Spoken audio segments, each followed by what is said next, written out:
Okay. So we're on part five. I think we're heading round in the corner, right? Once October of 2024 into November, and what happened when I went back to plants? I lost my equilibrium. I fell a couple times and hurt my knees. I was a hot mess. I Middle of November, I knew something was wrong, and I found Sally K. Norton. She talks all about oxalates and the toxic superfoods. That's the name of her book. I was introduced to that in Carnivore in 2023. I wanted nothing to do with it. I wouldn't listen to the lady. I wouldn't read the book. I was so in denial. And now here I came crawling to her on my knees, begging for help. And sure enough, it was the oxalate load. It was the oxalates were causing my feet to blow up, my belching, my burping, the FODMAPs, the SIBO was back. I just made a mess of things again, but this time for longer, a month and a half.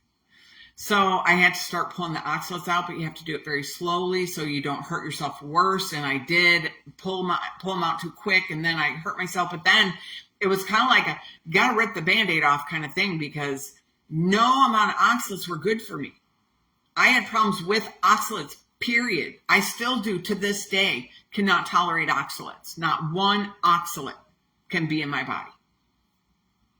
And I think Dr. Berry's kind of the same way, where he can't tolerate the plant toxins. A lot of people in the community, in the carnivore community, are that way. They never go back to plants. And I never understood that. And I thought, why? What? This is crazy. This is crazy. Our world grows these. They're plentiful. Look at the farmers markets, and they're so delicious, and they smell so good. And no, they're not meant to be eaten by us. Ancestrally, we didn't eat those things. Maybe a couple berries once a year when the tree bloomed, but that was about it. Listen to Dr. Berry. He'll tell you all about it. Don't get him started, right? I got him started a couple times, especially when you go into his group and you're like, I was 5 years plant-based. And he's like, oh, geez, she's going to be a mess for a while. So anyway, now it's January, or it's November and December of 2024. And I'm still trying to get the plants out, trying to recuperate from the oxalate toxicity, and still trying to recuperate from mold, which we still had mold. My husband was working on the mold, but he did the whole wall of the closet. He drywalled the whole bedroom. Then he came out, he opened it up, and in 20 minutes, I was sick. I said, nope, I'm sick. Something's still moldy in there. Close it back up. Please close it back up. And it was winter now, so we had to monkey rig it to give me the cool air return thing. And the heat didn't really work over here because the heat thermometer was over there, and I was freezing, and he had to buy me this little radiator heater thing from this. I mean, it was insane. But it was so much more comfortable over here once I was blocked off over there. Still eating eggs, still having water diarrhea. I went from constipation to water diarrhea, all the things. So anyway, what did he think? I said to him, the only thing left in that room, which this house was built in 1895, is that floor. And it was a wood floor. So my husband, just being the great guy that he is, so emotional. I mean, he went through so much. He starts tearing up the floor. Didn't plan on doing that. It's a humongous floor in there, 500 square feet or so. It's crazy. And he tore it all up. And we went to the store and we bought new flooring, and it took him over a month because he did the whole bedroom and the whole living room. And then he put new flooring down. And in late January, we opened it up. Now, there is off-gassing to new flooring, so I had to allow for that. So we were opening it up. We were kind of just letting the air flow go through here. I was still sleeping on the couch. And maybe it was in the beginning of January, actually. And for a couple of weeks, I was still sleeping out here. We were still letting it off gas. And I sat out there watched an hour of TV and still like the off-gassing. It wasn't the mold anymore. It was the off-gassing. So we were leaving it open, and I was slowly getting accustomed to the air and what was going on and all that new flooring. It's a process. Anyway, so then turns out that I could sit in there. 3 weeks later, I'm sitting in the room. Now, remember, it's winter, so we had no way to air it out or anything. We washed the walls.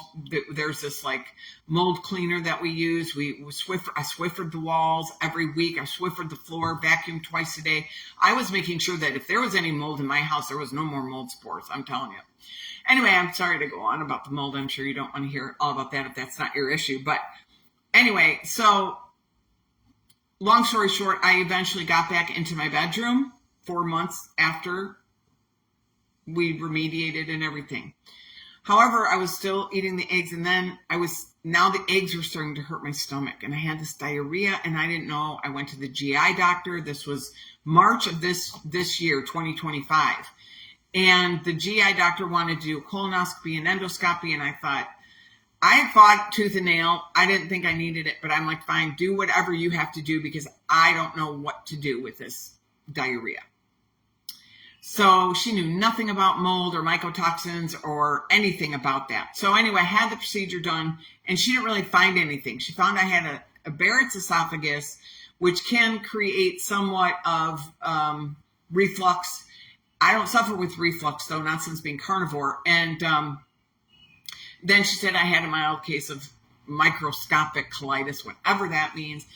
And anyway, so she was no help. She wanted to put me on medication for both things. And I'm like, that's not what I need. So she diagnosed me with IBSD, irritable bowel syndrome, diarrhea. And I then grabbed hold of this diagnosis, right? I'm like, oh, good. I got a diagnosis. Finally, something tangible. How do I treat this? So I went online and I'm looking at all the things, and I never looked at Dr. Berry. I don't know why, but he didn't pop up. But you can have sourdough bread. You can have bananas. You can have this, that, and the other thing, thinking it was going to give me, not diarrhea. Well, guess what? I forgot all about the oxalates and FODMAPs and all the things. Not completely. When I went back on the plants and ate the sourdough bread and the bananas and those things, I was sort of looking at oxalate content. I forgot all about the FODMAP. So needless to say, during that time, I got recontaminated with oxalates and FODMAPs. I had SIBO come back again. This was quite an expedition, right? You guys, we're at the tail end here, and it is just crazy how crazy my journey has been. So I'm going to end this here because I don't know how long I've been jabbering, but I got one little part left, and we'll finish it up, and I'll see you in the next video. See you later.